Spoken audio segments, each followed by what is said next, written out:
cette soirée est initiée par un livre, ça arrive souvent, Le souffle et le roseau, un titre un peu énigmatique que sans doute Marc nous définira tout à l'heure, et qui est sous-titré d'un titre beaucoup plus parlant, Variations sur la fragilité.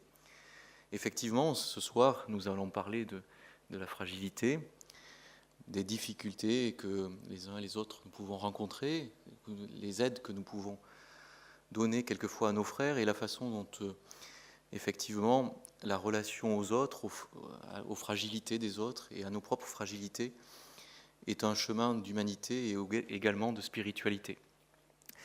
Marc Leboucher est éditeur aux éditions Salvator. Il a une formation de juriste. Après avoir été journaliste, il est devenu éditeur. J'ai la chance de le connaître depuis de longues années, puisqu'on a même travaillé dans la même entreprise à une époque, pendant quelques petites années, chez Desclés de Brouwer. Donc, je suis très content de l'accueillir ici à La Roche-sur-Yon, dans cette région que j'apprends à aimer depuis 2 ans, et pour qu'il puisse effectivement nous montrer le chemin de son étude, de sa visée à la fois spirituelle et humaine de la fragilité. C'est un sujet qui peut paraître difficile, mais qui est essentiel, de prendre du temps aussi pour penser à ce que nous faisons quand nous sommes à l'écoute de celui qui est fragile, et également de mieux nous connaître dans nos fragilités, de mieux les accueillir pour les rendre fécondes. Alors vraiment, merci beaucoup Marc de venir de Paris pour nous ce soir. Et puis, je suis sûr que nous allons passer en ta compagnie une très bonne soirée.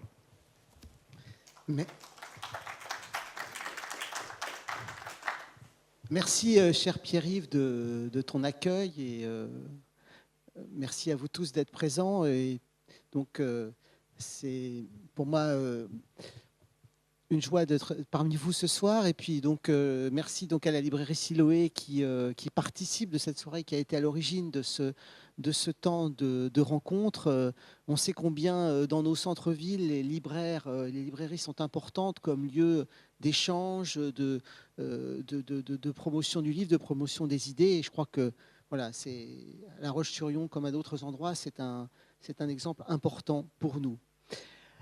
Alors ce soir, en effet, je vous propose que nous réfléchissions ensemble sur la fragilité, sur à la fois cette fragilité de l'homme et cette ouverture à un Dieu vulnérable. D'où est venue l'idée de ce livre, de mon intérêt sur le sujet? Une simple demande, il y a quelques années. Comme Pierre-Yves l'a rappelé très gentiment, moi je suis d'abord éditeur et puis un peu auteur, un peu écrivain. Et voici quelques années, des amis médecins d'un hôpital de gériatrie m'interrogent, me disent: écoute, on va faire une journée de formation pour des soignants, pour des médecins, pour des infirmières, pour des parents de malades, et on va réfléchir sur la fragilité. Alors, il y aura l'intervention d'un biologiste, il y aura l'intervention d'un médecin, d'un philosophe, et puis on aimerait bien que quelqu'un nous parle de la dimension spirituelle. Ah, j'ai dit, tiens, c'est intéressant. Mais tu sais, c'est dans un hôpital public, donc est-ce que ça tient bien sa place? Il me dit oui, tout à fait, au contraire. Et donc voilà. Donc du coup, je me suis lancé dans cette réflexion, puis après d'autres conférences sont venues, et à un moment donné, toute cette matière, toute cette réflexion, je me suis dit peut-être qu'on pourrait la ressaisir dans un livre en élargissant aussi un peu le sujet. Alors, c'est vrai qu'aujourd'hui, quand on regarde les réseaux sociaux, la presse, ces informations, il n'y a pas une minute, une heure ou une semaine où on n'entend pas parler de fragilité, où on n'entend pas le mot de fragilisation. Voilà. Je disais hier un reportage sur la famille de Johnny Hallyday. On nous disait, tiens, il y a une de ses filles, elle est fragile. Il y a quelques mois, la presse s'est beaucoup intéressée au phénomène tragique des suicides d'agents de police, de policiers. Ça a donné lieu à plusieurs enquêtes. Et quand on regardait les coupures de presse, je pense à La Croix par exemple, on voyait que les syndicats de policiers, l'administration publique, le ministère parlant des situations des policiers en question, insistait tout de suite sur le surmenage, le problème du plan Vigipirate, les causes psychologiques et familiales, en utilisant ces mots de fragilité et de fragilisation. C'est quand même très surprenant, très révélateur peut-être de voir des agents de l'autorité qui représentent la force sous l'uniforme, qui représentent vraiment une certaine puissance publique, craquer à un moment donné, mais pour autant en n'évoquant pas leur dimension professionnelle, puisque souvent ça se fait avec une âme de service ou dans des conditions professionnelles. Bon. Et du coup, il y avait par exemple cette accroche du journal Le Parisien qui titrait avec beaucoup de justesse « Sous l'uniforme, la fragilité ». Voilà, ça c'est par exemple un constat vraiment parmi d'autres de ce mot qui revient en permanence dans notre actualité. Et alors de fait, on voit, bon moi je suis éditeur, je me promène souvent en librairie, une espèce de déferlante éditoriale sur ce thème depuis plusieurs années. Alors ça va de Éloge de la fragilité de Gabriel Ringlet, il y a déjà un certain temps, Accueillir la faiblesse de Jacques Arène, Éloge de la faiblesse, Alexandre Jolien, Quand la fragilité change tout, par des gens comme Emmanuel Faber, Jean Vanier ou Anne-Dauphine Julien. Je pense à Fragile existence de la dominicaine qui est prof de morale Véronique Margron. Récemment, un livre de Jean-Christophe Attias, historien qui vient de l'univers du judaïsme, qui consacre un livre à Moïse sous le titre « Moïse fragile ». Bon, c'est intéressant. On pourrait aussi citer récemment Fragilité de Jean-Claude Carrière ou du philosophe Jean-Louis Chrétien sous le même titre. Comme si les individus que nous sommes dans une société démocratique où il y a une libre détermination de nos choix, finalement, avaient du mal à porter leur propre fragilité. Ça se retrouve aussi finalement dans les écrits des philosophes à succès, hein, Luc Ferry, Frédéric Lenoir, Comte Sponville. On ne nous parle plus aujourd'hui de changer la société. On ne nous parle plus vraiment de grandes transformations collectives. Hein. On s'en méfie. En revanche, on essaie de fournir à l'individu d'aujourd'hui des moyens pour mieux vivre, pour bien vivre, pour finalement dépasser sa propre fragilité, ou du moins retrouver un certain équilibre. Alors, même certains vont dire, relisez les grands classiques de l'Antiquité, relisez les stoïciens, relisez d'autres auteurs comme Sénèque, par exemple, qui, avec leurs recettes de sagesse, vous aideront à mieux vivre.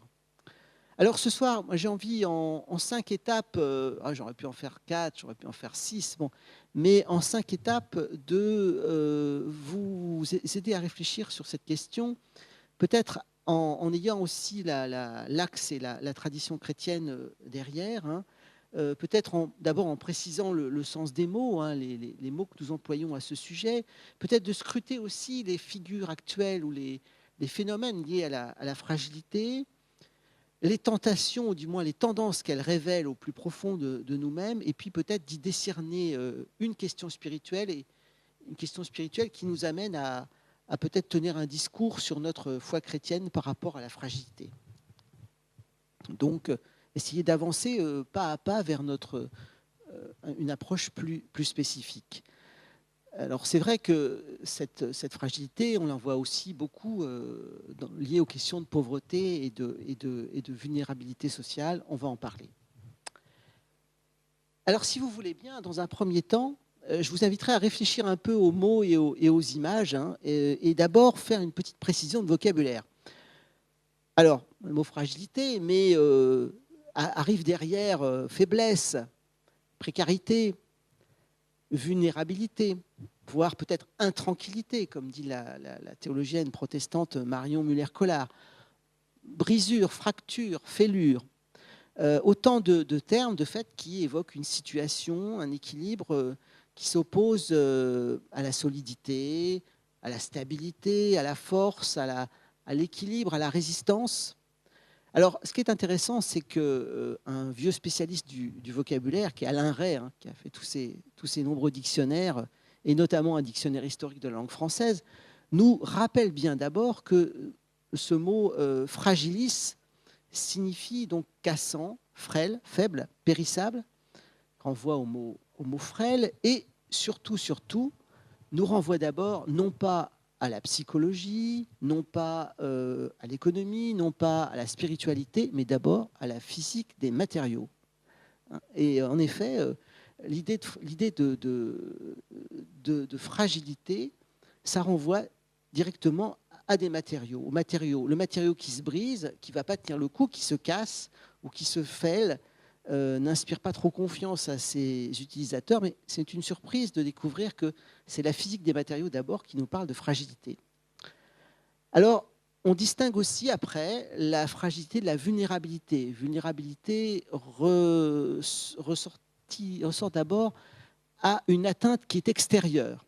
C'est-à-dire que je suis finalement déstabilisé par une menace qui vient de l'extérieur de moi-même, et qui fait que je vais être un peu faillible et glisser d'une certaine manière. La fragilité étant peut-être plus à l'intérieur de moi-même et structurelle, si vous voulez. Bon, c'est la philosophe Gaël Fias et Paul Ricoeur qui a un peu insisté là-dessus. Autre acception qui est liée plus à l'idée plus ancienne de vertu, finalement. La fragilité peut être conçue comme la faiblesse, et ça nous renvoie aux philosophes de l'Antiquité qui opposaient la faiblesse à la vertu de force, de solidité, de robustesse.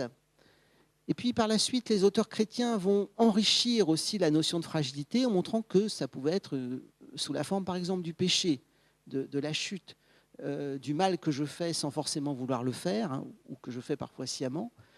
Et on voit bien dans la Bible, les hommes faillibles, prenez l'histoire du roi David par exemple, entre autres. Bon, on voit bien que cette notion de faiblesse, elle prend un tour moral ou spirituel. L'homme est faible parce que faillible, voilà, faillible aux yeux de Dieu, d'où après l'expression infaillible, quand on pense au pape dans certaines circonstances, mais voilà, une autre idée. Alors par la suite, j'ai évoqué tout à l'heure le monde des soignants. La fragilité a pris de plus en plus aussi une définition et un sens médical. Elle désigne finalement la personne en état de vulnérabilité extrême, notamment dans le domaine gériatrique, la personne qui n'est pas assez alimentée, qui a du mal de plus en plus à se déplacer, qui manifeste des symptômes de fragilité. Donc on va parler à son sujet de syndrome de glissement, par exemple.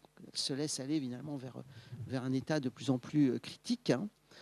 Glissement, comme quand vous êtes sur la glace et puis que, ma foi, vous perdez l'équilibre parce que le sol se dérobe, quoi. Voilà.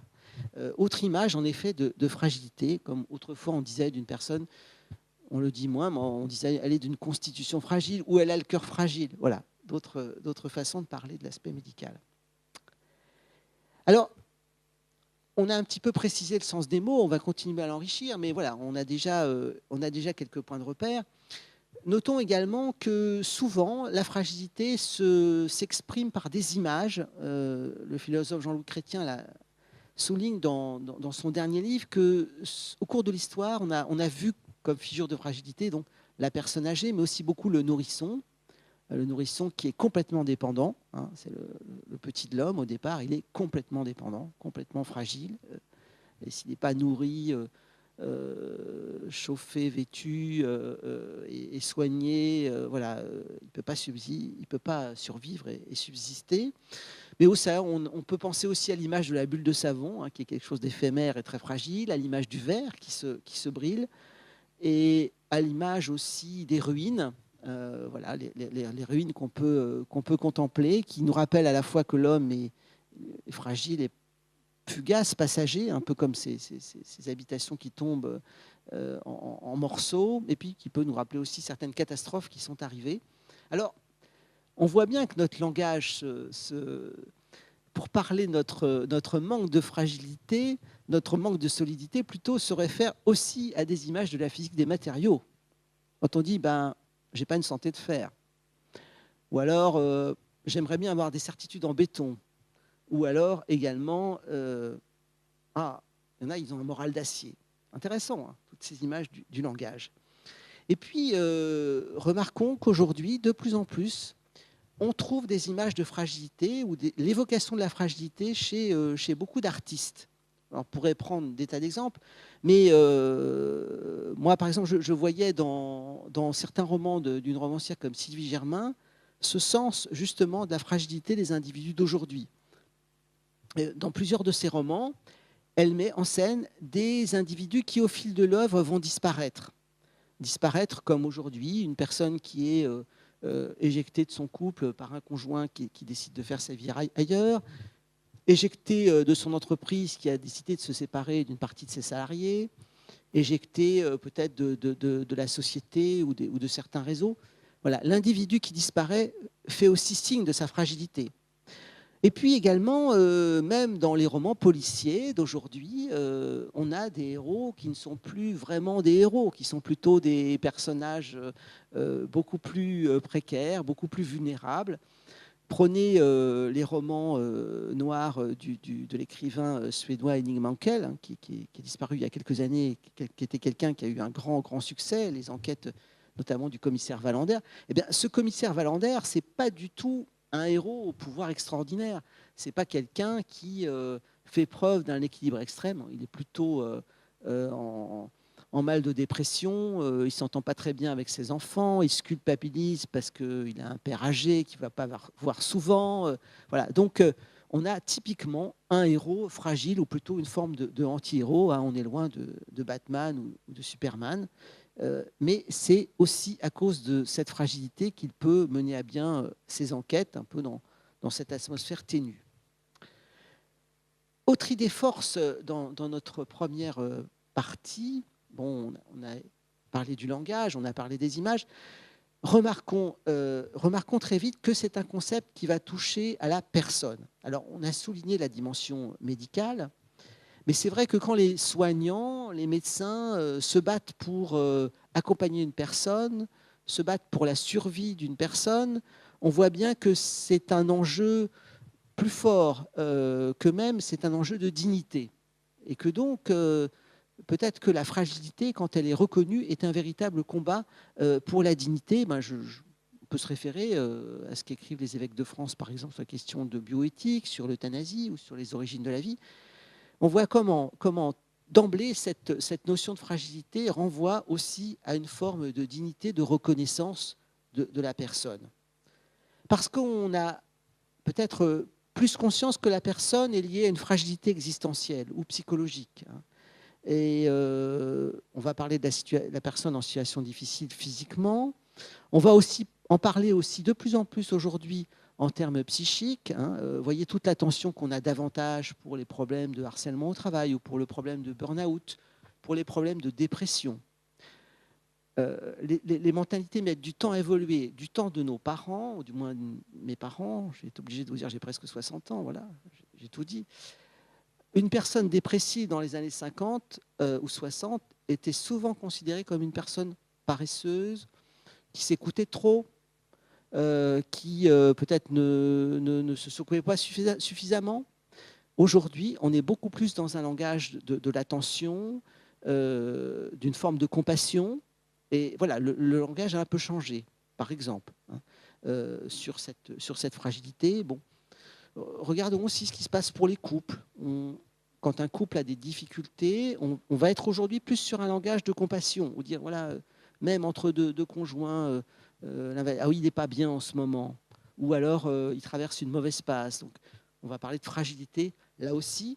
Donc, on voit bien comment, de certaine manière, le langage évolue et aussi peut-être notre propre perception de ce manque d'équilibre ou cette difficulté à vivre. Alors en même temps aussi, il ne faut pas ignorer toute la dimension collective de la fragilité. Alors, à deux niveaux, par exemple. Moi, je pense d'abord aussi à une chose qui vous préoccupe, comme beaucoup d'autres associations en France ou lieux d'entraide, toute la question des fragilités liées à l'économie, pauvreté, vulnérabilité, que ça passe par la question du surendettement pour certains, du logement, de la condition de migrants. Voilà. Là, on a aussi un lieu extrême de fragilité sur lequel on a constamment à être attentif. Et on voit bien là, dans notre actualité quotidienne que la question des migrants revient très très fortement. Et en même temps, il y a aussi une dimension très collective. Si vous là encore, on interroge le langage qui parle du tissu social. Hein, voilà, on parle du tissu social. Et on dit à certains moments, oh là là, le tissu social, il est en train de craquer, ça ne fonctionne plus. Et finalement, on parle de la société comme d'une personne, en disant la société est un peu malade, il y a des choses qui ne passent plus. Voilà. Et ça, c'est aussi tout à fait révélateur de notre attention ou de nos manques d'attention à cette société. Alors, il a fallu, par exemple, les événements de banlieue en 2005 ou les attentats ou certaines manifestations ou certains phénomènes qui remontent pour que nous ayons plus conscience de cette fragilité du tissu social hein, et le poids que représentait le chômage dans un endroit. Bon, voilà. Donc là également, c'est une autre façon de reprendre la question. Hein. Au XIXe siècle, un philosophe comme Durkheim, qui avait travaillé sur le suicide notamment, philosophe assez positiviste et qui était un des pionniers de la sociologie en France, eh bien, avait essayé de montrer que le suicide révélait aussi finalement des manques de solidarité, la disparition de certaines solidarités traditionnelles, qu'elles soient religieuses ou morales, et que voilà, l'individu se sentait quelque part un peu désarmé. Semble-t-il, depuis les dernières semaines, on a eu des statistiques sur les suicides en France qui montrent qu'ils sont plutôt en régression, hein, en diminution, ce qui est plutôt une bonne nouvelle. Alors, les sociologues l'expliquent beaucoup par les médicaments hein, qui peuvent aider les personnes à s'en sortir. Mais il n'empêche que l'intuition de Durkheim, elle est quand même intéressante et elle nous interpelle. Hein. Aujourd'hui, qu'est-ce que nous faisons de nos solidarités quand elles disparaissent? Ça renforce quand même beaucoup la fragilité de l'individu, un individu qui sans doute a du mal à se situer dans le monde tel qu'il est. Alors on pourrait aussi parler de toutes les questions de vivre ensemble, de laïcité, etc., qui sont aussi une autre façon de prendre le problème. Voilà, alors j'en ai un peu terminé avec mon premier point pour éclaircir au fond les questions du langage et les questions de définition, d'image de cette fragilité. Et je vais vous inviter peut-être dans un second temps à creuser davantage cette situation de l'individu dans notre monde en essayant de se demander comment, à certains moments, il essaie de se sortir de cette situation de fragilité, il essaie de trouver des voies, mais ces voies étant malheureusement parfois des impasses aussi. Hein. Il y a en effet de notre part un souci de s'en sortir, ou du moins de trouver un équilibre intérieur, et en même temps, dans plusieurs cas, ça nous conduit à justement à nouveau retomber dans cette ornière. Alors, il ne s'agit pas de porter un jugement de valeur sur les personnes, sur les groupes. Hein, je vais un petit peu parler de certaines tentations, mais pour autant, vraiment, ne condamnons pas parce que nous sommes tous un peu concernés, mais essayons de comprendre un peu comment l'individu doit, au fond, dépasser sa fragilité. Alors moi, j'ai vu, au fond, 5 tentations importantes. D'abord, peut-être, pour certains, ça va être la tentation identitaire. Hein. Pour mieux se réaffirmer soi-même, se sentir plus fort, dépasser peut-être une certaine solitude, l'individu va vouloir trouver un refuge dans une identité forte. Hein.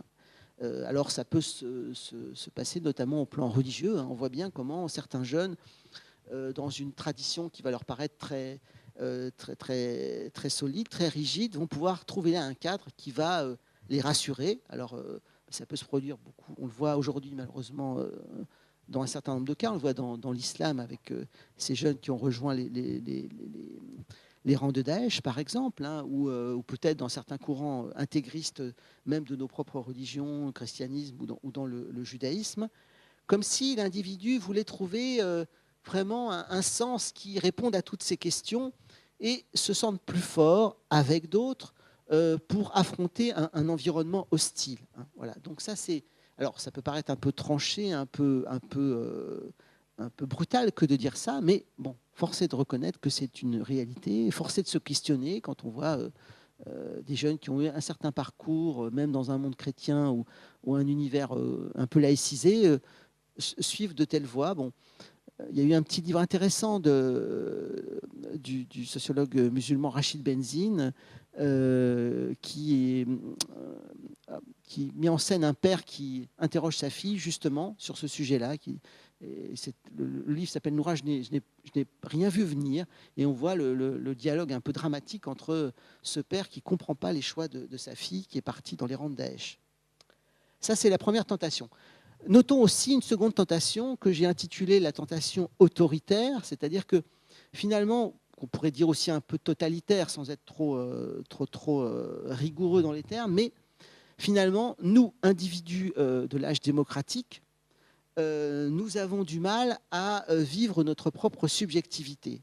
Nous sommes dans une société complexe où les mœurs ont beaucoup évolué, les habitudes ont changé, et donc on va sans doute avoir tendance à abdiquer au fond une forme de notre liberté, de notre propre individualité pour un mouvement, pour un groupe, pour un parti qui pourra peut-être nous dire davantage ce qu'il faut faire.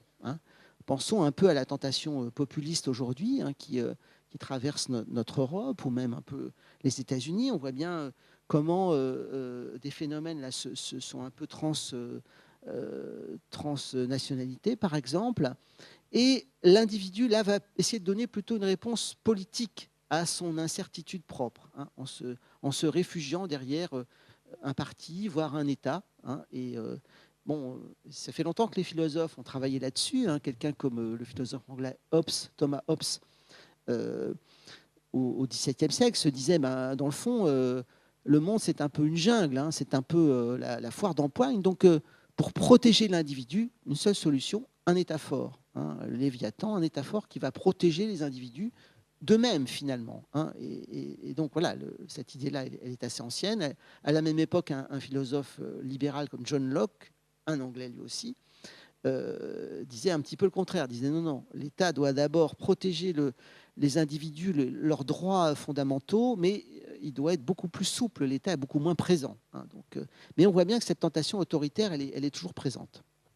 Troisième tentation, qui elle aussi est très, très prégnante, qui est un peu la démarche inverse, et moi je l'ai appelée la tentation narcissique finalement. Et si l'individu, pour sortir de cet état de fragilité, n'avait pas besoin au fond de plus d'individus, non pas plus d'États, mais plus d'individus. Et là, je me sens fragile, je me sens incertain, mais peut-être que je n'ai pas assez approfondi mon propre moi. Je n'ai pas suffisamment cherché en moi-même le ressort de ma propre vérité, de mon propre épanouissement. Alors on voit bien que l'intérêt aujourd'hui pour la psychologie, pour les thèmes du développement personnel, par exemple, des techniques de méditation, de recherche de soi, d'épanouissement de soi, sont aussi une tentative de réponse finalement à cette instabilité. Alors on va aller chercher peut-être du côté de la méditation transcendantale, de certaines spiritualités orientales, et puis beaucoup quand même encore dans les théories du développement personnel, finalement, on va développer les performances du moi parce que c'est là que se trouve une forme de vérité. Et donc, on voit bien là aussi la floraison d'un certain nombre d'ouvrages ou de recherches de ce type. Donc voilà, peut-être tentation narcissique. Autre tentation, et qui est assez à la mode aujourd'hui, qu'on entend un peu partout dans les médias, il faut la signaler, c'est une autre réponse finalement à la fragilité de l'homme, c'est la tentation du transhumanisme. Alors, ce transhumanisme, au fond, quel est son but ? C'est en s'appuyant sur les recherches médicales et les progrès techniques, en s'appuyant sur l'intelligence artificielle et beaucoup de découvertes effectivement très impressionnantes. On voit tout ce qu'on peut faire avec un robot ou un ordinateur. C'est de se dire, finalement, on ne veut plus tellement de cet individu mortel, fragile, qui est un être de chair, de sang, d'eau, qui vieillit. Donc, pourquoi pas permettre à cet individu de viser petit à petit, non seulement à la santé, non seulement à la performance, mais peut-être même à l'immortalité. Alors ça, en effet, des savants très sérieux qui travaillent là-dessus, des grandes entreprises qui financent ce type de recherche pour que, justement, nous accédions à une transhumanité. Finalement, l'être de chair devenant une forme d'individu qui peut se remettre en route quand on va lui changer un organe, qui peut être aidé d'une intelligence artificielle, qui peut devenir un individu augmenté, comme on dit. C'est malheureusement, ce n'est pas l'augmentation que le patron est censé vous donner, mais c'est vraiment le déploiement d'une performance pour devenir finalement éternel. Alors, comme font remarquer certains, Jacques Attali ou d'autres disaient, mais quand même, quand on devient immortel, c'est qu'on est comme un objet. Hein, donc, est-ce que c'est vraiment la peine de faire devenir l'homme à la condition d'objet? On peut se dire quand même que ce transhumanisme n'est pas très, très humaniste d'une certaine manière, mais on sent que ça travaille aussi les gens, et que c'est des théories qui font leur chemin, qui posent des questions. Parce qu'on n'en est plus du tout simplement à changer ses lunettes ou à s'aider d'une canne, mais vraiment à rentrer dans d'autres processus. Donc voilà, là, c'est peut-être un peu la tentation prométhéenne de l'individu d'aujourd'hui. Enfin, dernière tentation, que là aussi, malheureusement, est assez répandue, et on peut peut-être tous aussi en être un peu responsables, c'est ce que j'ai appelé la fuite addictive. C'est-à-dire que pour ne pas affronter sa fragilité, eh bien, l'individu peut se tourner vers l'alcool, vers la drogue, vers d'autres formes d'addiction. Je pense par exemple aux jeux vidéo, mais ça peut être aussi celle du travail forcené, de la fascination des écrans. Je lisais l'autre jour une enquête sur l'addiction au jeu de hasard, qui est une addiction sérieuse, qui est assez répandue aussi. Et justement, c'est intéressant pour vous, je le disais qu'elle touchait beaucoup les personnes en état de fragilité économique ou familiale. Hein. L'addiction au jeu de hasard, on va gratter, on va aller jouer à tel ou tel jeu. Et un certain nombre de psychiatres travaillent très sérieusement sur cette question-là pour aider les gens à sortir de cette forme d'addiction. Bon, et puis malheureusement, on voit autour de nous des personnes, jeunes ou pas jeunes, qui vont passer une bonne partie de leur vie enfermées dans une chambre à jouer à des jeux vidéo, ce qui quand même fait vraiment difficulté. Voilà donc un certain nombre de ce que j'ai appelé de tentations. Alors voilà, encore une fois, je ne suis pas le grand juge qui porte des sentences définitives sur mes contemporains, loin de là, hein, parce que qui n'est pas plus ou moins agité par ces tentations ou addict de quelque chose, mais en même temps, essayons d'y réfléchir et de voir ce que ça recouvre. Alors, poursuivant notre chemin, on a parlé de la fragilité en termes de physique des matériaux, en termes d'aspects psychologiques, d'aspects économiques, d'aspects sociaux ou plus philosophiques, mais finalement, n'est-ce pas aussi une question spirituelle? Est-ce que ça ne fait pas appel à des catégories plus profondes de nous-mêmes, hein? Et au fond, ces tentations, ces quêtes éperdues d'un équilibre, est-ce qu'elles ne renvoient pas aussi à une dimension spirituelle? Alors, dans un premier temps, nous sommes dans le troisième temps de cette intervention, mais d'abord, n'allons peut-être pas trop vite du spirituel au religieux ou au confessionnel, mais je reprendrai volontiers la définition d'un prêtre et sociologue québécois, Jacques Grandmaison.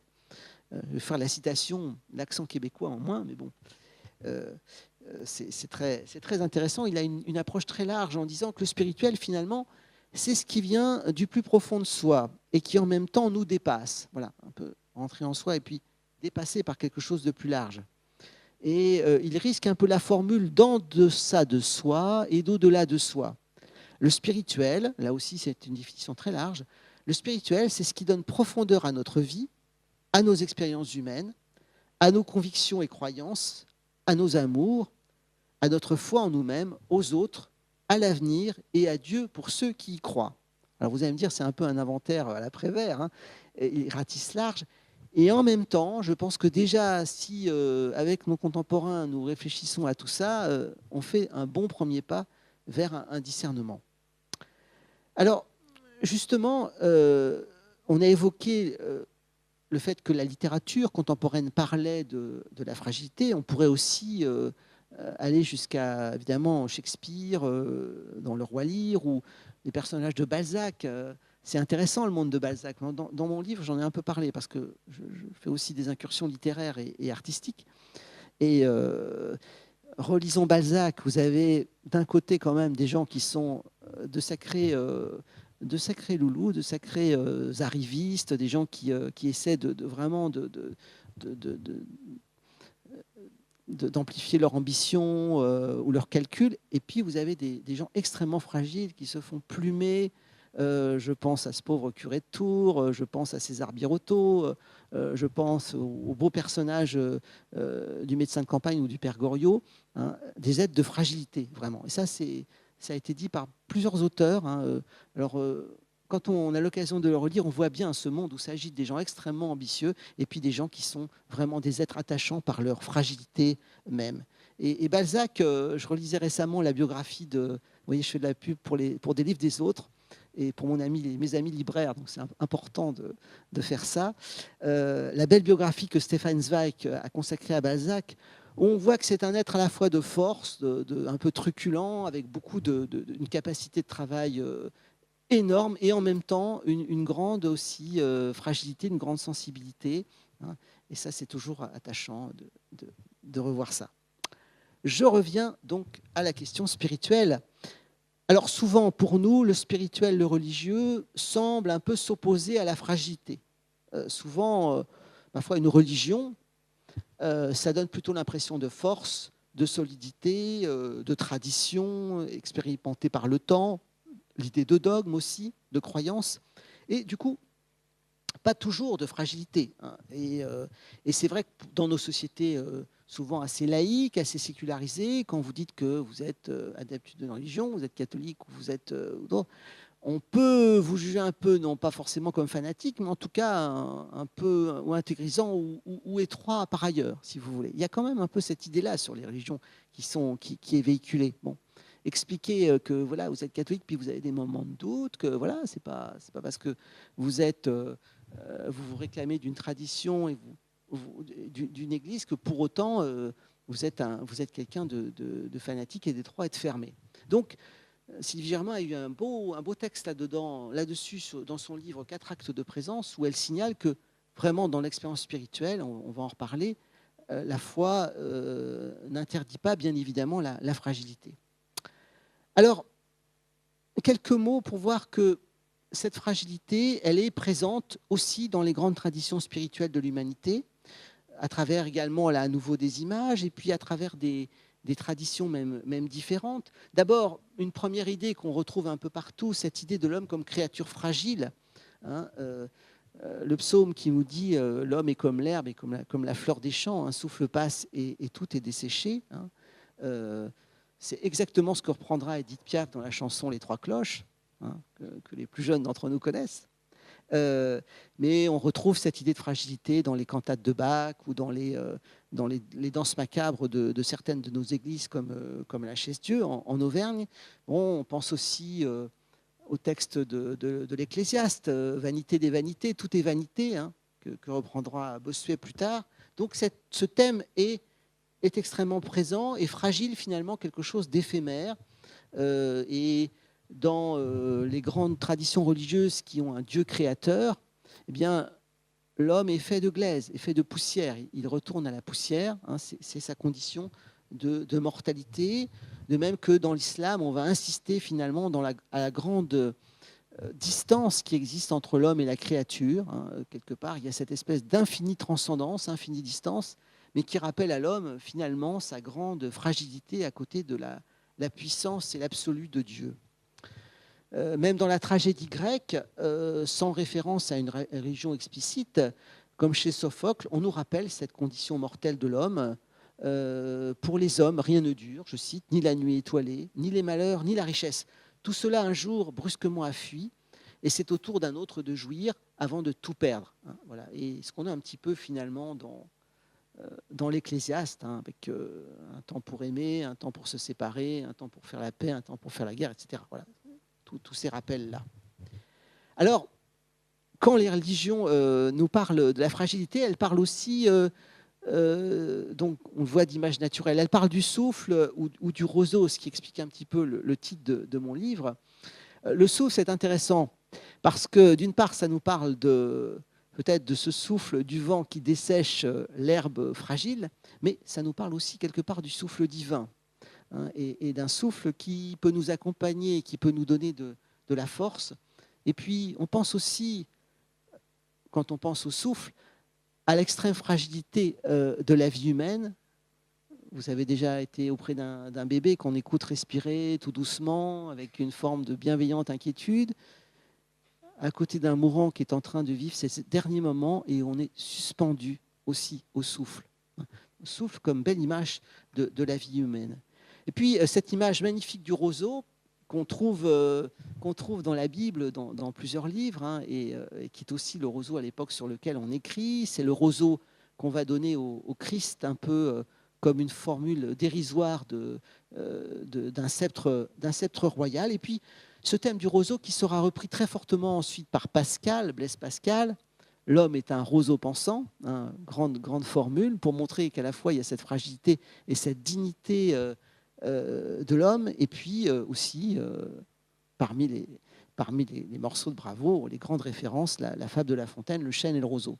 Il faudrait continuer à la lire. Aujourd'hui, c'est beaucoup moins connu, mais cette idée que finalement, de la part de La Fontaine, qui avait lu les grands fabulistes de l'Antiquité aussi, hein, qui avait lu des prédécesseurs, et puis qui était quand même au service des eaux et forêts, donc qui regardait un petit peu quand même les bois et les champs de temps en temps. L'idée que le chêne, avec sa grande force, pourtant enraciné, ses branches, eh bien, au premier orage ne résiste pas et tombe, et que le roseau, lui, en dépit de sa fragilité, de sa souplesse, eh bien justement, il va pouvoir, au moment du vent, se plier tout doucement. Est-ce que finalement, nous ne sommes pas, nous aussi, un peu des roseaux qui, au souffle de Dieu, peuvent continuer à exister et à avancer? Alors, notons que la démarche spirituelle, bien souvent, dans les grandes traditions spirituelles, dans les grandes religions aussi d'humanité, se fait souvent pédagogie pour apprendre à l'homme qu'il est fragile. Alors, je pense notamment à la tradition du bouddhisme. Alors, le bouddhisme continue d'intéresser nos contemporains, peut-être un petit peu moins maintenant, c'est peut-être un peu moins à la mode, mais puis on s'aperçoit que dans certains pays, les bouddhistes ne sont pas forcément des gens pacifiques, mais toute la pédagogie du Bouddha, c'est de montrer que nous sommes dans l'impermanence des choses et dans une forme d'illusion du réel, finalement. Et quand on commence à rentrer dans la tradition bouddhiste, on nous rappelle souvent l'histoire des 4 rencontres que fait le jeune Bouddha quand il se lance dans la vie. Au départ, c'est un prince, le prince Siddhartha, il a tout ce qu'il veut dans son palais, une belle jeune femme qui l'attend, de beaux habits, il peut manger autant qu'il veut, il peut jouir de l'existence, ce à quoi son père, le roi, l'appelle. Et puis, sortant du palais, il va faire 4 rencontres décisives. Un vieillard, un mourant, un malade et un religieux. Et à travers ces 4 rencontres, il va finalement avoir une pédagogie de l'existence, lui rappeler qu'un jour il va vieillir, hein, voilà, il va devenir lui-même un vieillard et que son corps va se dégrader. Il va apprendre qu'il sera malade, qu'il souffrira. Il va apprendre que l'issue de sa vie, c'est la mortalité physique, donc en voyant ce cortège funèbre, et que donc peut-être la voie du religieux, elle est intéressante à être suivie parce qu'elle lui indique une autre possibilité. Et toute la démarche de Bouddha, ça va être de prendre conscience que notre vie, finalement, est habitée par les passions, par les soifs, et qu'il s'agit de s'en libérer pour atteindre ce qu'on appelle le nirvana ou l'illumination. Eh bien là aussi, quelque part, c'est pour le Bouddha une façon de dire à l'individu qu'il peut sortir de sa fragilité en dépassant les passions et les soifs qui l'animent. Voilà, une forme d'initiation, un peu comme, d'une certaine manière, dans les traditions monastiques chrétiennes aussi, on a des exercices spirituels pour comprendre cette mortalité. Bon, certains moines qui autrefois, en se croisant, disaient frère, il faut mourir, par exemple, ou bon, alors sans aller jusqu'à se mettre un crâne près de soi, mais bon, on est toujours dans cette forme d'exercice spirituel. Hein. Et quand dans un monastère, bon, ça m'est arrivé, l'un des frères meurt, et donc on ne l'enterre pas tout de suite, et bien souvent il est mis parmi la communauté, au milieu du chœur, eh bien, pendant 24 heures ou 48 heures, les frères vont voir ce frère qui est toujours là, mais qui est maintenant dans son cercueil. On est aussi dans une forme d'exercice spirituel pour réaliser notre fragilité. Une autre tradition spirituelle aussi du monde oriental insiste là-dessus, le taoïsme, hein, qui est présent notamment en Chine. Et dans les tableaux taoïstes, dans la peinture chinoise, ça c'est assez bien expliqué par François Cheng, autre publicité, pour mon ami libraire, c'est finalement de nous montrer que dans ces tableaux, on voit bien souvent des lacs, on voit des rochers, on voit des arbres très finement dessinés à l'encre, avec de magnifiques calligraphies, et parmi ces paysages, parfois un tout petit point imperceptible, il faut vraiment s'approcher pour le voir, eh bien, c'est souvent un homme qui est représenté, un individu. Comme s'il était finalement dans le grand tout du Tao et de la voix, et que peut-être par cet œil, justement, cet individu est un peu un œil qui, peu à peu, se développe et s'ouvre sur le monde. Bon, nous sommes dans une autre mentalité que celle que nous connaissons, que notre propre culture. On rentre dans un autre mouvement, mais là aussi, semble-t-il, c'est une figure, au fond, une représentation de la fragilité de la personne. Enfin, un dernier point à signaler aussi, même les philosophies ou les sagesses laïques insistent aussi sur la fragilité de l'homme, quelque part. Hein. Bon, la philosophie stoïcienne, qui invite à prendre sur soi, qui invite à ne pas céder à la faiblesse, qui invite à ne pas non plus se soucier de ce qui peut ne pas nous arriver, et peut-être d'avoir de la force d'âme. Hein. Bon, chez un Sénèque, par exemple, à travers des lettres très, très courtes, très brèves, mais qui, justement, enseignent une sagesse, eh bien, c'est aussi une façon d'essayer de sortir de cette fragilité naturelle de l'homme et de la dépasser. Alors, d'autres philosophes ont fait le choix inverse. Prenons les philosophes d'Épicure ou l'hédonisme, qui insistent sur le thème de la jouissance et du plaisir, hein, qui est une façon de dire, bon, voilà, tu cueilles le jour qui vient. Ce n'est pas forcément médiocre, parce que ça peut aussi dire tu te contentes de ce que tu as et tu en profites au maximum, même si c'est une goutte d'eau ou un rayon de miel. Bon, alors, on peut aller jusqu'à l'hédonisme du style Michel Onfray aujourd'hui, c'est un autre choix, mais quand même, derrière tout ça, c'est un individu qui essaie de sortir de sa fragilité. Voilà, alors, donc, troisième point, essayait de réfléchir un petit peu sur déjà une approche un peu spirituelle, pas complètement religieuse, mais déjà spirituelle de la fragilité.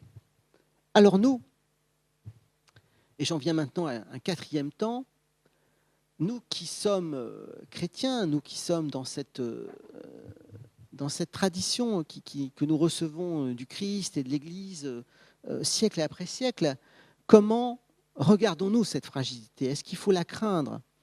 Est-ce que c'est un Dieu de puissance qui va répondre à celle-ci et qui va nous aider à la traverser? Souvent, c'est vrai, même quand nous essayons de nous convertir un peu, nous avons peut-être un peu dans l'idée que Dieu est un être tout-puissant, jupitérien, qui va lancer sans doute un peu la foudre pour écraser les hommes et imposer sa volonté. Bon, c'est une vision très païenne. Est-ce qu'on en est vraiment toujours débarrassé? Alors, c'est vrai qu'aujourd'hui, c'est plutôt Emmanuel Macron qui a parlé du président jupitérien. Bon, donc on n'est pas tout à fait au même niveau, mais il n'empêche que cette idée d'un Dieu éternel, omniscient, un peu lointain, absolu et transcendant, nous l'avons toujours encore un peu intériorisé. Sommes-nous convaincus vraiment, par exemple, que Dieu ne nous envoie pas les épreuves? Bon, voilà, toutes ces choses-là qui traînent un peu. Bon, tout le débat sur la nouvelle version du Notre Père, par exemple. Voilà. Alors, quelle est vraiment la figure de Dieu que nous recherchons, et quel est ce Dieu de Jésus-Christ, justement, qui nous est révélé par ce visage du Christ? Je crois vraiment que notre spécificité, il ne s'agit pas de dire qu'on est meilleur que les autres ou que nous sommes les incarnations de la perfection, mais c'est peut-être cette insistance sur un Dieu qui vraiment s'incarne, un Dieu qui vit, un Dieu qui meurt, qui aime, qui déjà se présente comme une folie pour ses contemporains. Et là aussi, donc, dans les évangiles, nous avons toute cette pédagogie pour nous faire comprendre cette dimension d'incarnation et d'incarnation dans une figure de vulnérabilité. Alors, juste en guise peut-être de méditation, se redire quelques aspects de cette dimension d'incarnation. D'abord, ce Dieu qui prend chair, ce Dieu qui justement choisit la matière périssable, hein, voilà, c'est pas un Dieu transhumain ou avec des super pouvoirs ou des effets spéciaux. Regardons ce texte que nous lisons chaque fois au moment de Noël, où on représente au début de l'évangile de Luc, d'un côté l'empereur César Auguste qui recense toute la terre, qui essaie de compter tous les hommes et les femmes des pays sous la puissance de Rome, évidemment pour des raisons fiscales, bien sûr, mais aussi pour peut-être mesurer sa propre puissance. Et à côté de cela, un enfant tout petit, tout vulnérable, qui naît déjà menacé, puisque très très vite, il y aura le massacre des innocents. Donc on a deux figures là, finalement, deux représentations presque antithétiques. Et moi, ça me fait toujours penser, cette vision, ce récit de Saint-Luc, à ce très beau tableau de Bruegel, que les élèves et les autres générations de Bruegel vont représenter, qui s'appelle le dénombrement de Bethléem. Regardez ce tableau, il est toujours extrêmement saisissant, parce que d'abord, on nous représente une nativité et un recensement, tel que le peintre se le représente, comme c'est un flamand, nous sommes absolument dans un hiver flamand, avec des enfants qui glissent sur la glace, avec des enfants qui jouent, avec des bons paysans flamands qui amènent leurs cochons et leurs vaches pour se faire recenser, ici un feu, des maisons à colombages. Et au milieu de cette foule bigarrée, pleine de couleurs, c'est vraiment un très très beau tableau truculent, on aperçoit deux petits personnages, Joseph, Marie sur un âne qui avance, perdu dans la foule. Eh bien, là voilà, déjà, l'incarnation et le Dieu vulnérable perdu parmi les hommes. Deuxième trait aussi de ce Dieu vulnérable, c'est ce Christ de l'Évangile qui, finalement, a une parole qui s'expose.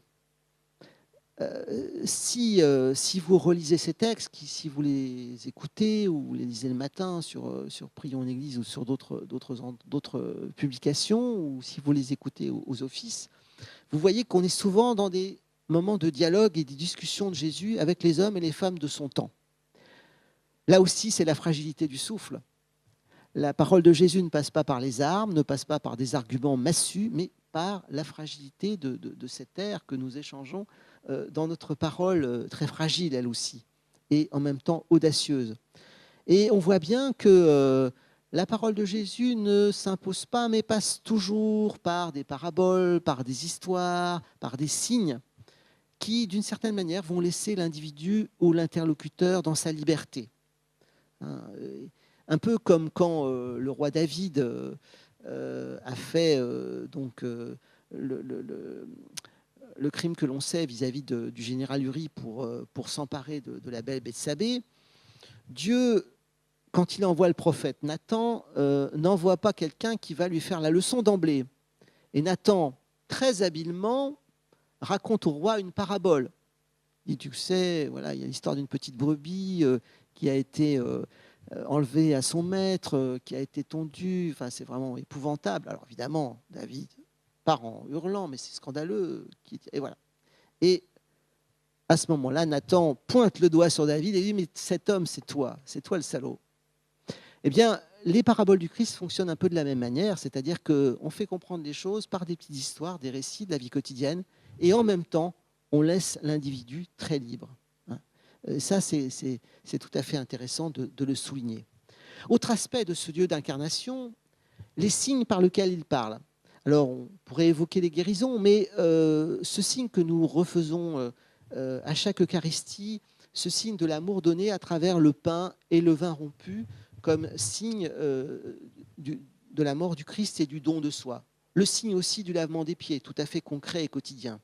Alors, la nourriture, ça peut nous paraître quelque chose d'évident, ça peut nous paraître quelque chose de trivial, de très corporel, hein, le plus basique qui soit. Et pourtant, quand nous invitons quelqu'un à rentrer chez nous, que nous lui offrons un verre d'eau, un café, ou que nous l'invitons à dîner, N'est-ce pas que justement, nous avons conscience de sa propre fragilité et que nous en prenons soin?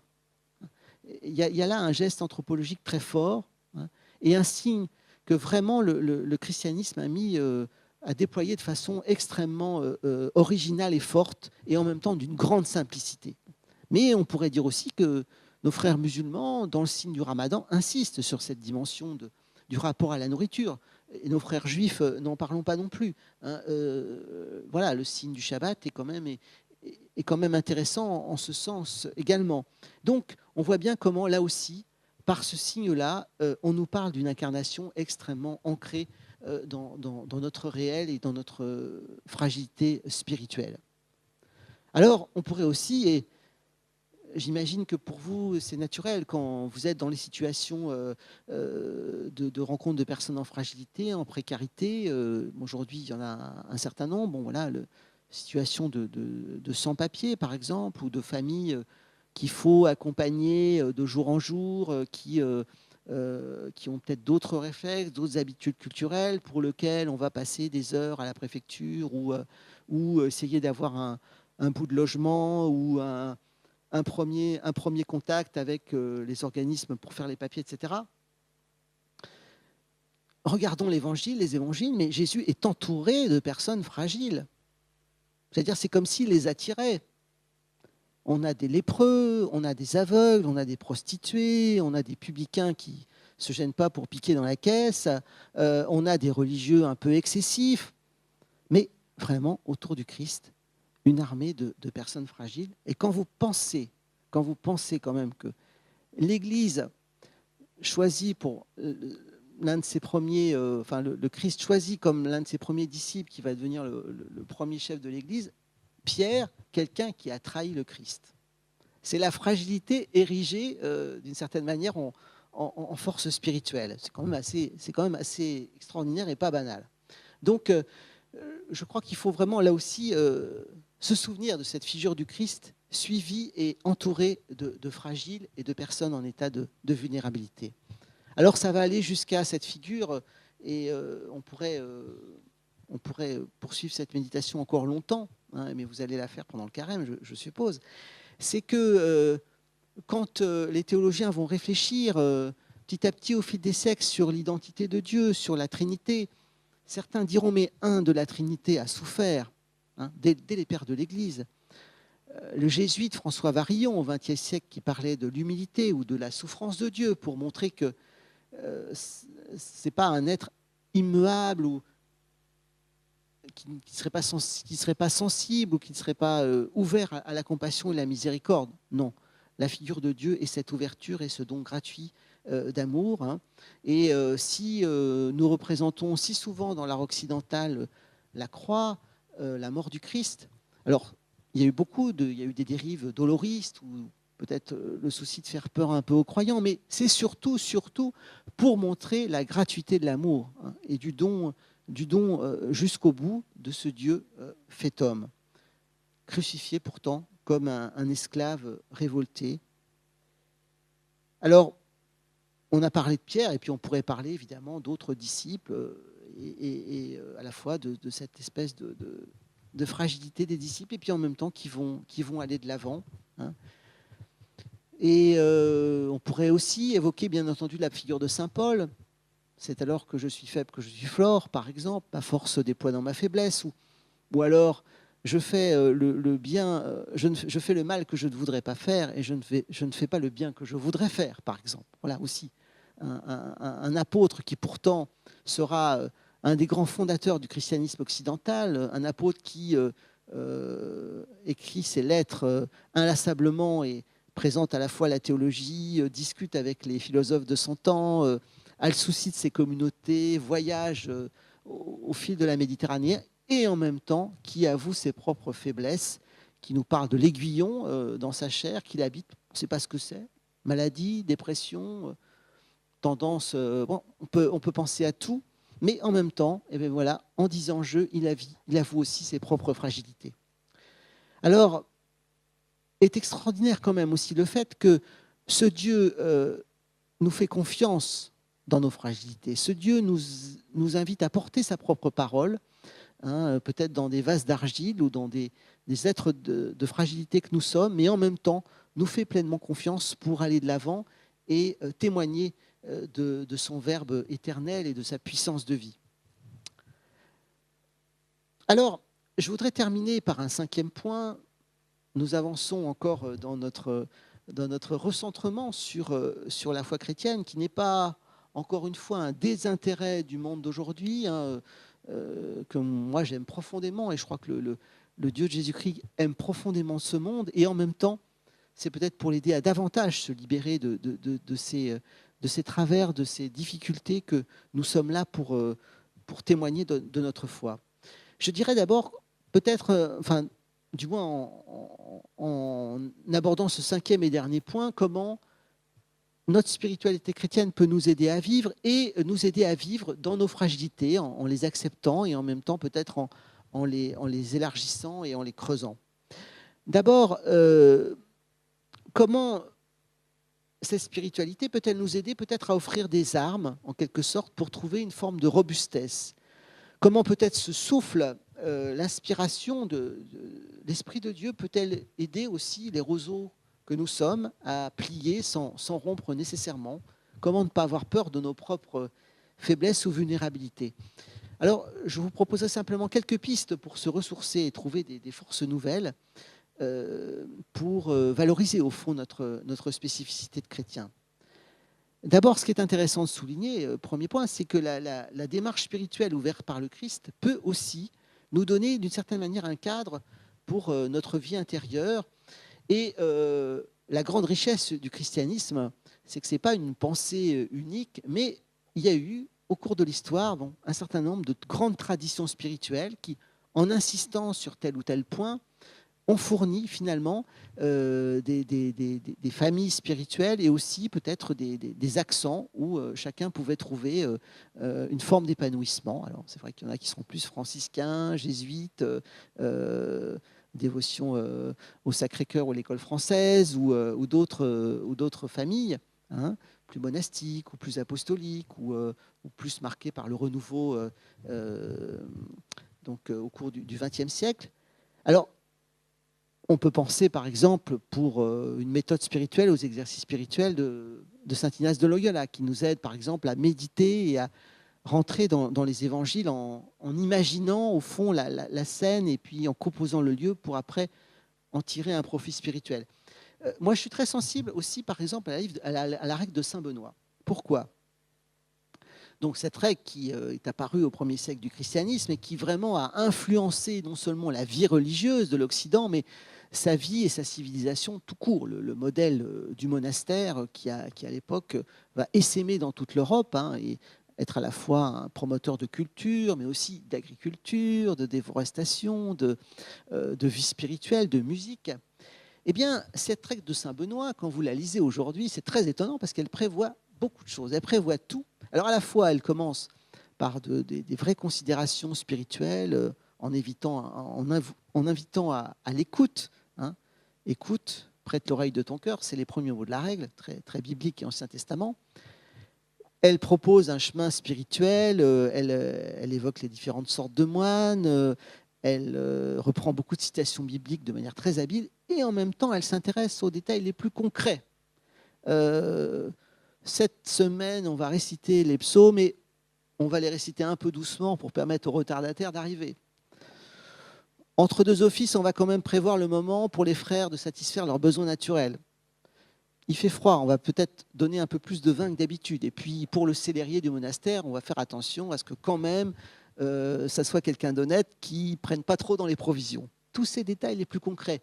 L'humanité vraiment de saint Benoît pour accompagner le chemin spirituel de ces hommes en quête de Dieu. Alors c'est intéressant parce que la règle de saint Benoît, elle utilise le mot fragilité, absolument, fragilitas. Mais au lieu, on pourrait penser qu'elle désigne la fragilité des moines, leur manque de ferveur, leur difficulté à se plier à la règle monastique. Non. Elle parle de la fragilité à propos de l'abbé, de celui qui exerce l'autorité, ce qui est assez intéressant. Et moi, je ne résiste pas toujours au plaisir de la citer. Elle dit de l'abbé, il ne perdra jamais de vue sa propre fragilité. il se souviendra qu'il ne faut pas écraser le roseau froissé. Souvenez-vous de cette belle phrase donc, du prophète Isaïe dans le chant du serviteur souffrant, il n'écrasera pas le roseau froissé.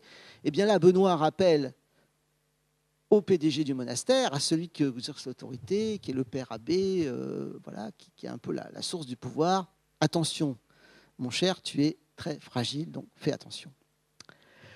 Autre aspect de la démarche spirituelle chrétienne, elle, je crois, nous invite vraiment à prendre un peu en compte notre propre condition de faiblesse. Non pas se résigner à notre faiblesse de manière passive, comme si on disait autrefois la religion c'est l'opium du peuple, c'est quelque chose qui va vous endormir et bon, ma foi vous allez pouvoir tranquillement consentir à vos fragilités. Non, non, non, non.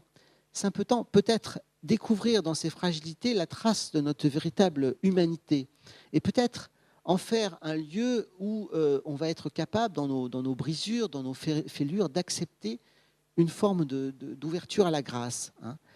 Et peut-être aussi de vivre avec ces fragilités d'une certaine manière, un peu de manière bienveillante aussi. Là, je pense à une autre école spirituelle qui a beaucoup insisté sur l'humanité, celle de Saint François de Sales, qui était vraiment plein d'équilibre, de douceur, non pas quelqu'un de faible, hein, mais quelqu'un qui a justement ce souci de l'humanité des hommes avec leurs limites et leurs grandeurs. Et on raconte beaucoup d'histoires à son sujet. Hein. C'est quelqu'un qui donc vivait à Annecy au XVIIe siècle. Et il était en fait évêque de Genève, mais comme les protestants étaient au pouvoir à Genève, il ne s'y est rendu qu'une fois pour rencontrer les responsables protestants, notamment Théodore de Bèze. Mais en fait, il ne résidait pas dans ce lieu de son diocèse. Il a surtout rayonné à partir d'Annecy. Eh bien, cet homme, un jour, est affronté à un grave conflit. Voilà, hein, ça arrive dans la vie, les graves conflits. Et il est extrêmement agressé par la personne qui est en face de lui, qui est très violente, qui est très forte. Alors après, les deux se séparent, et puis un témoin dit au père François de Sales, mais monseigneur, mais vous avez l'air complètement impassible, vous n'avez pas réagi, vous êtes resté d'un calme olympien. Et François de Sales de répondre, mais si vous saviez le combat intérieur que j'ai mené pour justement ne pas m'énerver. Voilà. Donc il y avait chez lui à la fois cette souci de l'humanité et puis une grande force intérieure. Alors peut-être que nos fragilités aussi, elles viennent peut-être parfois d'un manque de vie intérieure habitée. Comment peut-être vivre notre espace intérieur, nous retrouver face à nous-mêmes ou à Dieu. Comment ne pas en faire d'emblée un lieu vide, mais trouver aussi une force qui peut nous aider à tenir. Et je pense que là, les occasions de méditation, de reprendre un texte, de reprendre un psaume, de reprendre tel ou tel texte biblique, pour mettre des mots dans nos difficultés, peut nous aider aussi grandement à avancer. Parce que si vous prenez les psaumes, par exemple, eh bien, les fragilités de l'individu, elles sont très, très, très présentes. Et puis, il y a cette image du combat spirituel, lorsque nous affrontons des difficultés réelles ou plus imaginaires, lorsque nous avons peur, lorsque nous sommes dans les situations d'un peu de traversée de nuit, eh bien peut-être que le texte des psaumes, qui va être une manière pour nous d'exprimer des sentiments profonds en retrouvant les grands mots du psalmiste, peuvent aussi nous apporter une véritable aide. Hein. Et on voit bien aussi combien des personnages de la tradition chrétienne, plus récemment une mère Teresa, justement ont eu le souci de tenir dans la prière, même quand il ne se passait rien et même quand elle n'éprouvait plus finalement la présence de Dieu. Hein. Ça a été quand même une grande surprise de découvrir qu'elle aussi, en dépit de son dynamisme inlassable, son souci de mourant, son combat, je veux dire, sans relâche, eh bien, elle était aussi habitée par cette absence de Dieu à certains moments, par cette sécheresse qui parfois peut nous traverser dans la prière. Autre dimension très positive et très importante dans notre vie chrétienne, c'est la rencontre des autres. Alors, ça a l'air d'aller de soi, mais l'expérience spirituelle, ce n'est pas un exercice solitaire, c'est aussi cette condition de partage dans nos communautés, dans les groupes, dans nos associations, voilà, et puis qui voit aller jusqu'aussi le travail de la charité ou de la justice. Bon, On voit bien aujourd'hui comment on est affronté à beaucoup de nouveaux défis en ce domaine. Bon, là, on parle beaucoup ces temps-ci des migrants, des étrangers.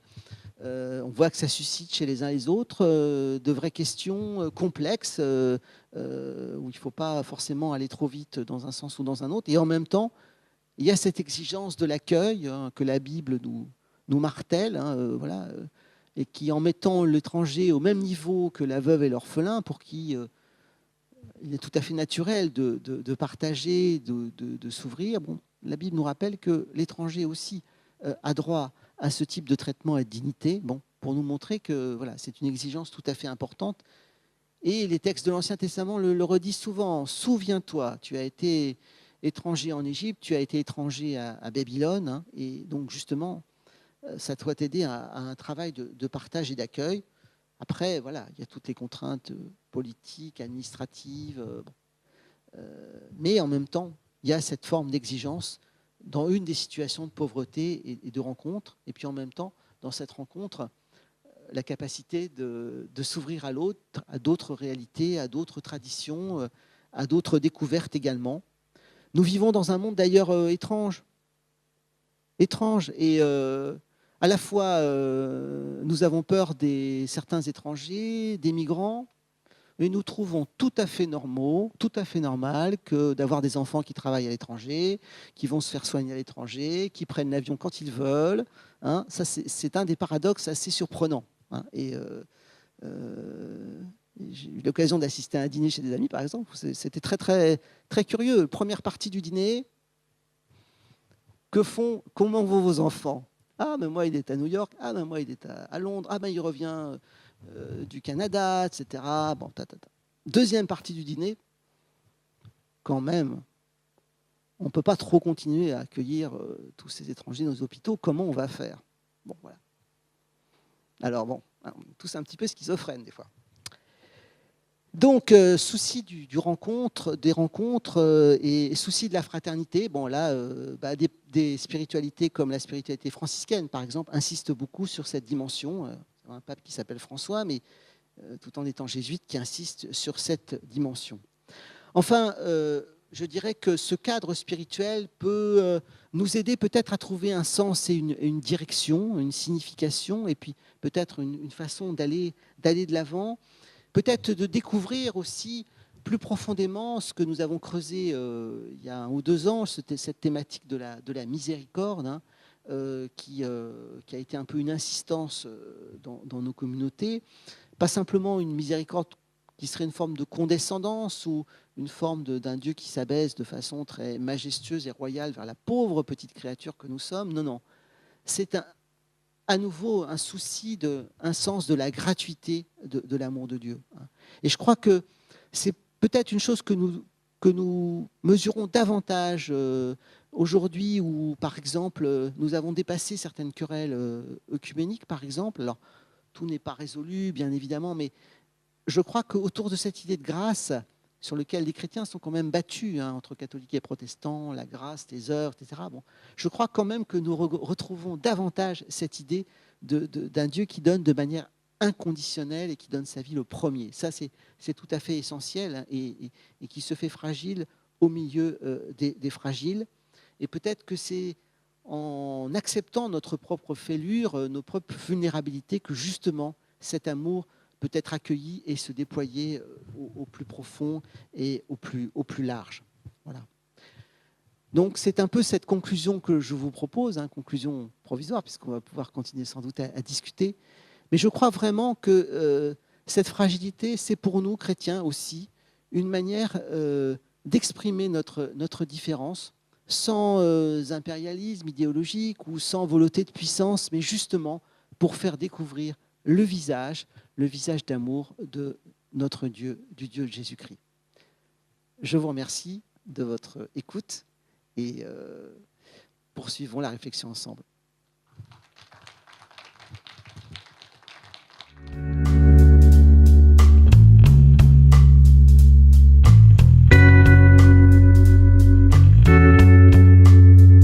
Ne faut-il pas faire le constat de ces fragilités pour faire l'expérience du salut? Oui, ça pose en effet Alors, en effet, on pourrait se dire, tiens, finalement, vous savez, il y a un thème qui est très à la mode aujourd'hui, c'est celui de la résilience, qui est beaucoup développé en psychologie. Finalement, on constate que les personnes qui ont vécu quelque chose de difficile sont sans doute mieux armées pour se sortir de ces difficultés, ou mieux plus robustes par rapport à la vie. Donc voilà, ça serait une première forme de réflexion. Moi, j'aurais envie de dire, constate ces fragilités. Bien souvent, la vie se charge de nous faire ce constat d'une certaine manière. C'est-à-dire qu'on est à la fois, on peut avoir le souci un peu volontaire ou d'essayer de serrer ses propres fragilités, ses propres limites. Mais bien souvent aussi, c'est des circonstances de la vie qui font que justement, on en prend davantage conscience. Et que voilà, nous sommes marqués par une séparation, nous sommes marqués par un deuil dans l'enfance, nous sommes marqués par peut-être des comportements dont on peut être esclave ou dépendant. Bon, ça c'est une chose. Et peut-être qu'un travail ou psychologique pour les blessures psychologiques, ou plus spirituel pour des choses de cet ordre, est à mon avis important pour essayer de serrer un petit peu tout ça. Et puis ce qui peut aussi relever de la dimension spirituelle du péché. Bon, ça aussi, malheureusement, nous sommes aussi tributaires de ce combat avec des forces mauvaises en nous. Bon, ça, je crois qu'il faut serrer un petit peu les deux.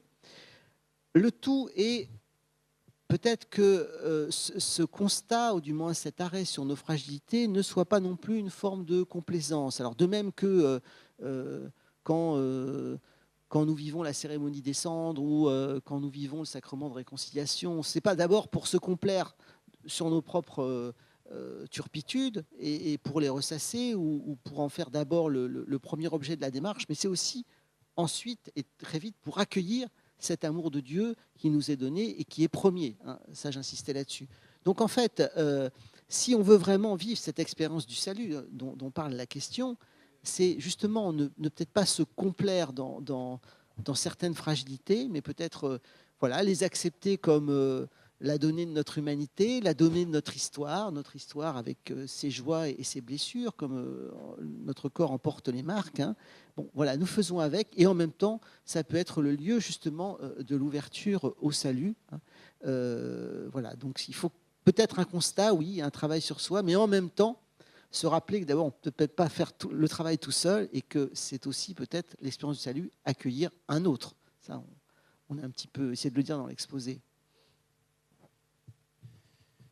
Une autre question ? Oui, peut-être d'autres questions, alors, puisque plutôt orale, peut-être, oui. D'une ou d'autres personnes.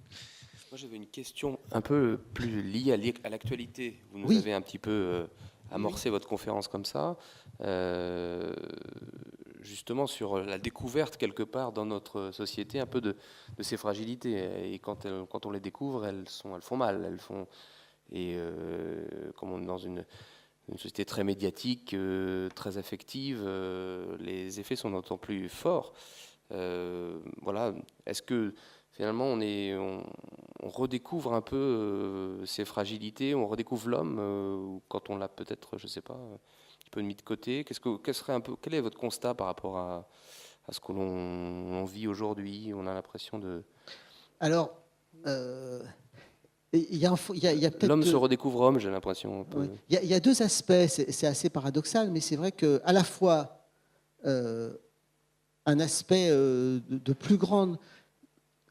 c'est un point que je développe un peu dans le livre. J'ai consacré tout un chapitre, on ne peut pas tout dire, et puis il faut quand même que vous ayez envie de regarder mon livre. Il faut quand même que je ne dise pas tout. Je consacre tout un chapitre aux fragilités collectives et aux fragilités de la planète et de notre monde aujourd'hui. C'est-à-dire que nous sommes à la fois extrêmement puissants, et on a parlé du transhumanisme, mais on fait des choses maintenant avec son téléphone, son ordinateur, qui sont absolument extraordinaires, et que mes grands-parents, si on leur avait dit qu'on pouvait transporter un grand-père qui était notaire dans un bourg de Normandie, si on lui avait expliqué que le gros dossier de 500 pages, on pouvait en une seconde l'envoyer à New York, je crois qu'il m'aurait regardé curieusement. dans les années 60, on avait encore des téléphones avec une manivelle en bois. Ça, moi, j'ai vu ça. Bon. Et aujourd'hui, voilà, je veux dire un mot à mon fils à Montréal, tac, j'allume mon téléphone et puis je le vois, quoi. Donc ça, c'est quand même... Et en même temps, cette puissance technique est extrêmement fragile. Hein, et voilà, donc...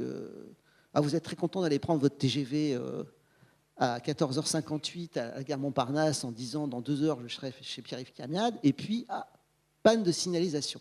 C'est la panique. Donc voilà, on est à la fois dans cette espèce d'hyper-technicité et de ce que des auteurs appellent la cyberfragilité. Alors, on peut parler de l'attaque des réseaux. Finalement, plus un réseau est connecté, plus il est complexe et plus il est fragile. Surprenant. Et puis en même temps, nous sommes aujourd'hui, je le signalais un peu au début, j'ai le sentiment qu'on est quand même beaucoup plus sensible à la psychologie des individus, à leur équilibre. Voilà, et comme je disais, une personne en dépression va certainement avoir beaucoup plus de soucis de sa santé, dire fais-toi soigner, repose-toi, ce qui était, je pense, moins le cas avant. Et en même temps, on est quand même capable, par exemple par le pouvoir des médias, de casser une personnalité. Voilà, on ne va pas faire de dessin. Tel homme politique ou tel responsable qui peut, en quelques minutes, se voir détruire physiquement et psychiquement.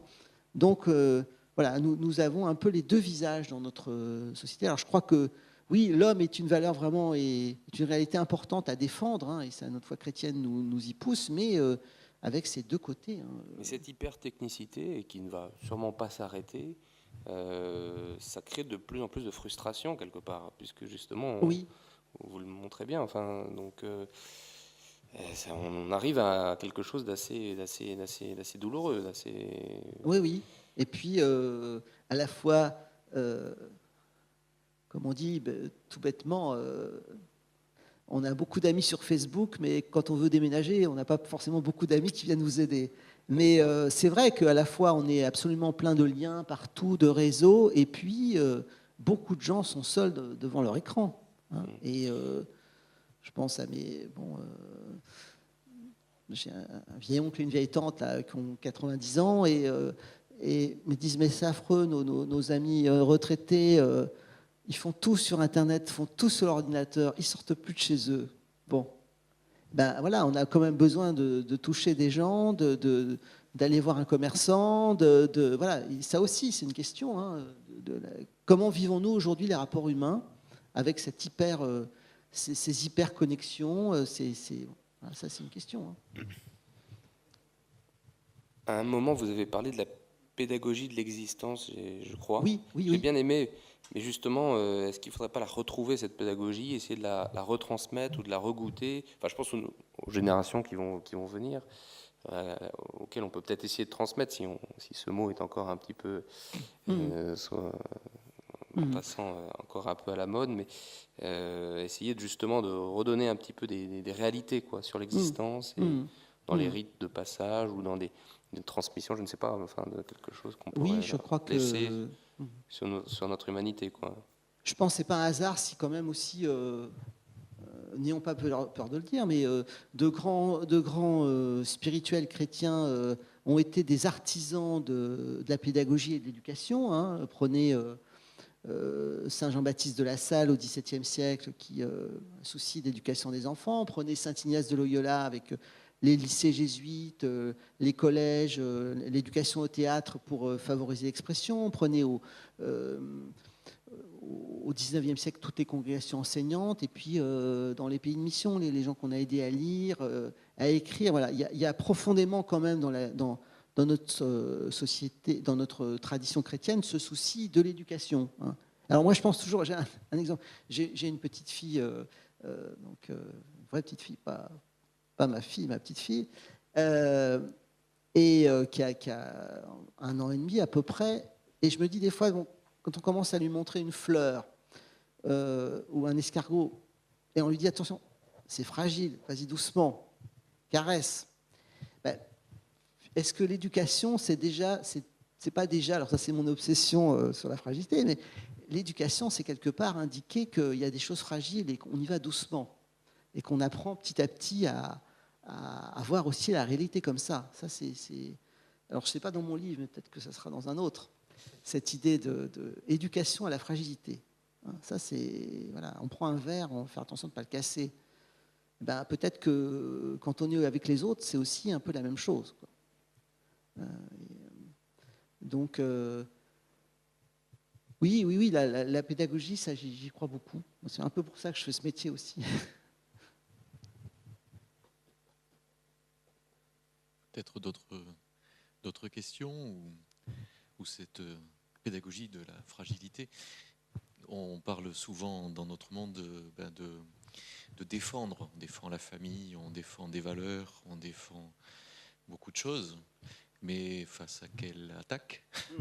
Et est-ce que c'est pas en contradiction à ce que tu viens de dire vis-à-vis de la pédagogie de la fragilité, c'est-à-dire finalement plutôt que de défendre, d'éduquer, d'habituer, d'expérimenter? Oui, alors, il y a plusieurs manières de se défendre, hein. On peut se défendre en se blindant ou en étant comme ça extrêmement rigide. Bon, mais là, en effet, moi, je suis plutôt sur l'image du roseau, donc on est plus dans une certaine forme de souplesse. Ça ne veut pas dire forcément de compromission, mais quand même. Donc, oui, il faut en effet, peut-être se poser davantage de questions. Je pense au modèle de la famille, par exemple. C'est vrai que tout le monde rêve de la famille idéale et parfois on a envie de se dire, mais quand même, quand on voit ce que la Bible nous dit de la famille, des familles, par exemple, le récit de la Genèse, ça commence quand même très mal. C'est quand même compliqué. Abraham, c'est aussi pas très très simple. Alors parlons pas de David ou d'autres. Donc à la fois, je crois c'est important d'affirmer ce rôle humanisant de la famille, du père, de la mère, aussi de l'éducation, et puis en même temps se rappeler qu'il n'y a pas de modèle parfait, hein. Il y a quelques semaines, souvenez-vous, on a enterré une grande vedette de la chanson en grande pompe. Tout le monde était vraiment édifié par cette famille magnifique. Voilà. Bon. Eh bien, regardez ce qui se passe ces jours-ci. Voilà, ben, cette famille magnifique, comme tout le monde, elle s'entre-déchire pour des questions d'argent. Voilà. Bon. Voilà. Donc ça nous laisse à réfléchir. Attention à ne pas peut-être poser des modèles trop vite de perfection, et puis humblement essayons de vivre nos réalités familiales du mieux que nous le pouvons. Ça mériterait un autre livre. Bien. Pour ce soir, on va se contenter de celui que tu as déjà écrit. Merci, Pierre. Oui. On va encore te remercier pour cette bonne soirée. Merci de votre attention et de vos questions.